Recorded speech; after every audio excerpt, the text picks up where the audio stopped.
윤석열 대통령도 침대 축구를 시전하고 있습니다. 내일 공수처 출석 어렵다고 본다. 헌재 심판이 우선이다. 그러니까 수사를 받지 않겠다라는 거죠. 명확한 선언이죠. 예. 예, 수사를 받지 않겠다는 선언을 하신 거고요. 이 이야기도 이따가 또 계속 해보겠습니다.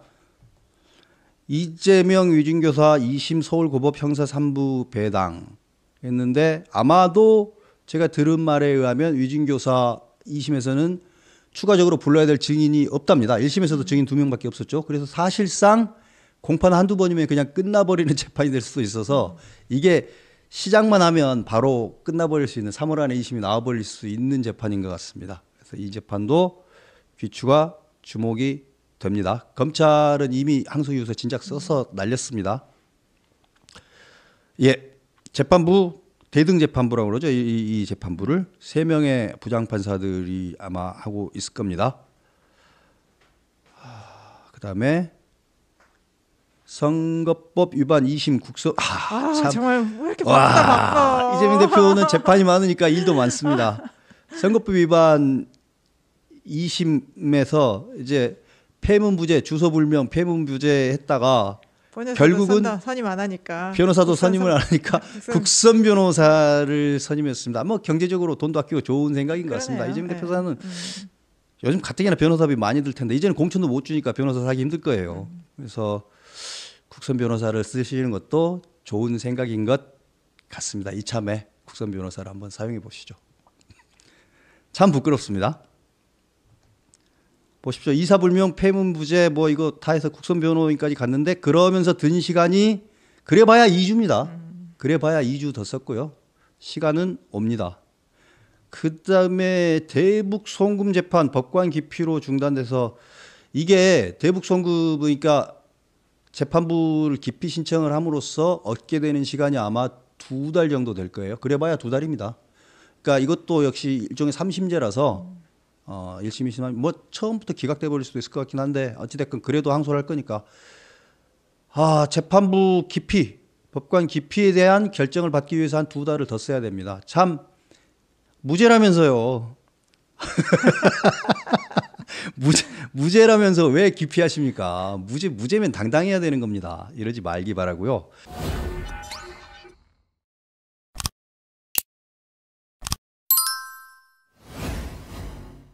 그다음에 이제 윤석열 대통령의 탄핵 심판과 수사 이야기를 짧게 검토하고 넘어가겠습니다.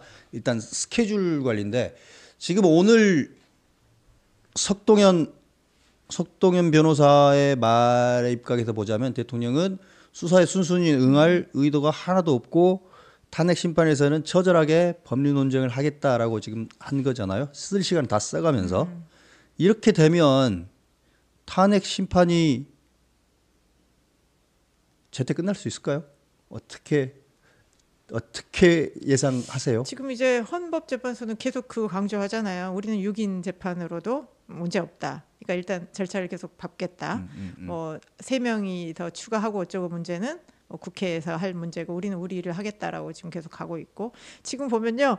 다 각자가 자기의 일을 충실히 하고 있는 거예요. 다 목표는 달라요. 대통령은 대통령대로 나는 공수처 안 나가. 그 무슨 수사야. 내가 무슨 내란이야. 그게 아니라 일단 그러면 직무가 정지됐으니까 나는 헌법재판소 판단을 더 먼저 받겠어.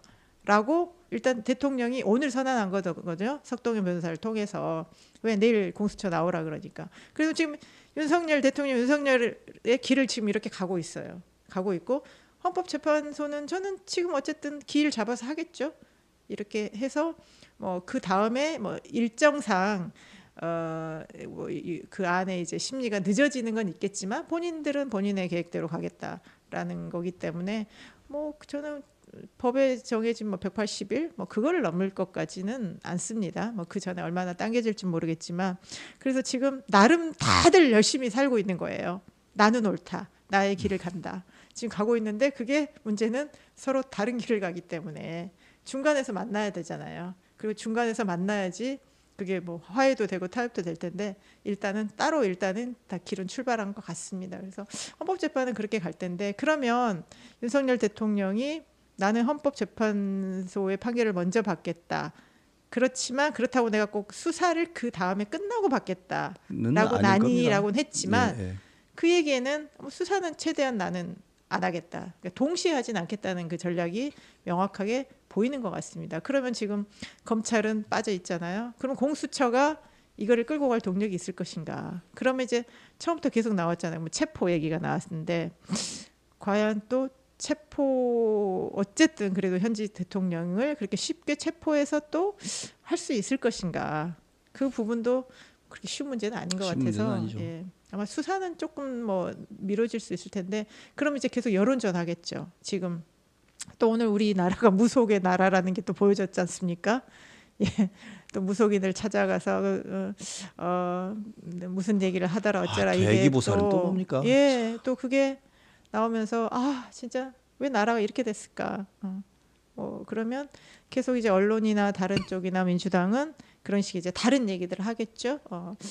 또 저렇게 무속이나 뭐 이런 것들에 나라가 이렇게 휘둘려 왔었고, 그리고 계엄은 훨씬 전부터 모의가 됐었다. 뭐 이런 것들이 계속 하나씩 조금 나오면서 뭐 여론전이 뭐 진행이 될 것 같은데 일단 사실 좀 방향이 없는 것 같아요. 그리고 그러면 이렇게 가는 탄핵이 여기에 민주당이 좀 전략이 있어야 되잖아요. 근데 민주당 전략이 사실 보이지는 않습니다. 민주당의 전략기획위원장이 누구냐고 그래서 제가 물어봤거든요. 네. 아까 낮에 물어봤는데 천준호 전략기획위원장이래요. 근데 생각해 보니까 전략기획위원장만 바꾼다고 되는 문제는 아니잖아요. 어차피 그 당은 교주 중심으로 돌아가는 당이라서 결국은 교주의 의중과 심중까지 하고 죄 지으면 아랫사람이 지은 거고 모든 좋은 일은 다 교주님 뜻대로니까 제가 보기에는 교주 문제를 해결하지 않는 한 아랫사람 100번 갈아치운다고 달라지는 것 같지는 않은데. 그렇죠. 민주당은 이제 무조건 탄핵 심판을 빨리 해서 조기 대선으로 가겠다. 그 하나의 열망밖에 없다 보니까 이 과정을 그러면 어떻게 내가 통제하고 가야 될지에 대한 그게 합리적 판단이 안 되는 것 같아요. 그리고 뭐 국민의힘은 우리 뭐 죽지 않았어. 우리 이거 아니야. 우리는 끝까지 버티고 가겠다. 이렇게 갔으니까 저는 각각의 주체가 지금 다 각자 도생하면서 가고 있는 상황에서 오히려 변수가 헌법재판소 판결보다 이재명 대표 판결이 더 변수가 훨씬 이 상황을 종결시키는 더 빨리 나올 가능성이 크죠. 그러니까 이번에 윤석열 대통령이 이렇게 자폭을 해서 이 상황을 이렇게 흔들어주고 정리할 줄 몰랐잖아요. 저는 또 거기에 반대되는 상황이 반드시 발생을 하지 않을까. 예.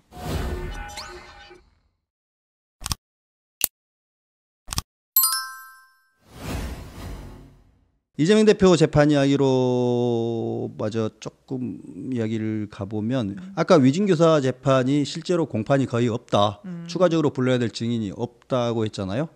마찬가지로 공직선거법 같은 경우도 공판이 길어져야 될 이유는 없잖아요. 1심을 2년 2개월을 해버렸었기 너무 때문에. 끌었어요. 예.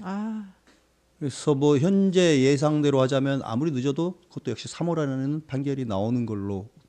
3월에 주요 판결 2개가 딱 나와 버린다. 그러면 사실상 그 상황에서 저는 종료가 되고 탄핵 심판에 집중할 수 있을 것 같다는 생각도 듭니다.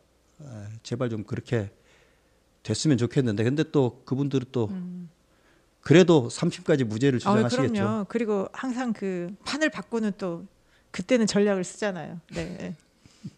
국가적 차원의 전략은 없지만 항상 그 또 묘수를 만들어내기 때문에 아니 3심 판결 나오기까지 무죄라는 양반들이 내란죄는 어떻게 이렇게 속단을 하십니까? 내란죄도 재판 결과 내란죄가 성립하는지부터 보자는 게 윤석열 대통령의 입장인데 그건 왜 무죄 추정을 안 하는 걸까요?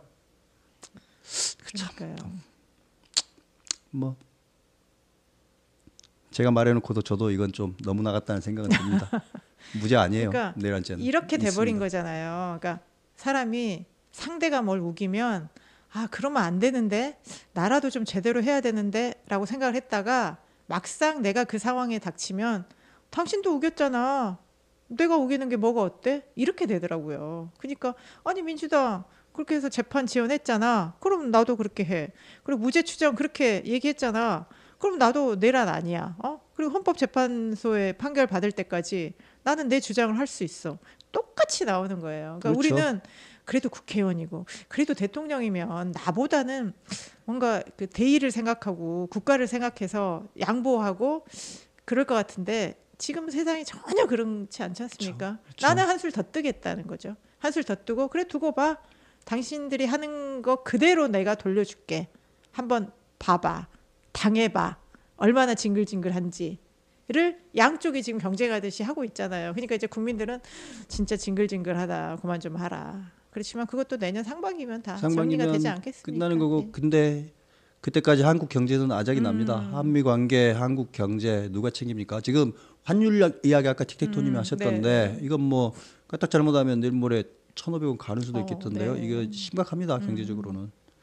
이 부분을 챙겨야 돼요. 꼼꼼하게 챙겨야 되는데 정치가 불안하면 다 필요 없습니다. 만약에 총리 탄핵하잖아요. 권한대행 탄핵하면 1,500원 진짜 바로 넘어갑니다. 미국도 가만히 있지 않을 것 같고 제발 그런 오판을 크리스마스 선물로 민주당이 주는 일은 없었으면 좋겠습니다. 그러니까 아마 지금 민주당도 큰 소리는 쳤지만 지금 국내 여론도 그렇고 해외에서 특히 이제 미국이 저런 식의 되게 어찌보면 노골적인 경고인 거죠. 그렇죠. 그게 아마 공식 비공식적으로 계속 들어올 거예요. 들어오는 상황에서 섣불리 못 움직이죠. 예.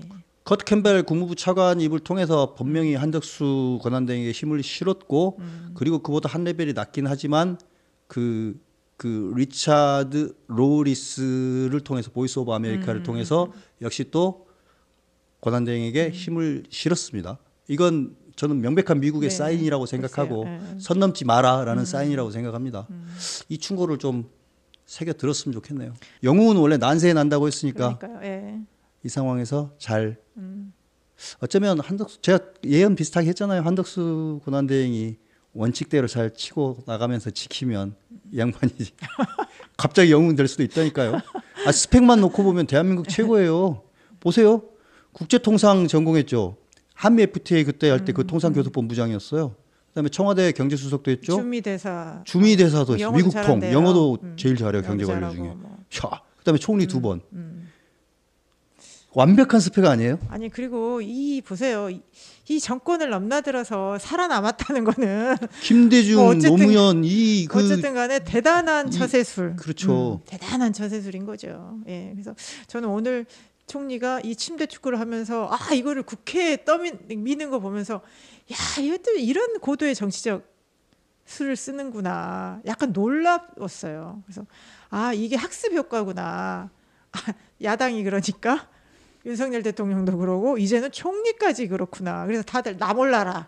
지금 다 침대 축구를 하는. 원래 미꾸라지 한 마리가 흙탕물을 만드는 겁니다. 연못 하나를 다 흙탕물을 만들어 버리는 건데 이게 오염되는 거죠. 뭐 오염.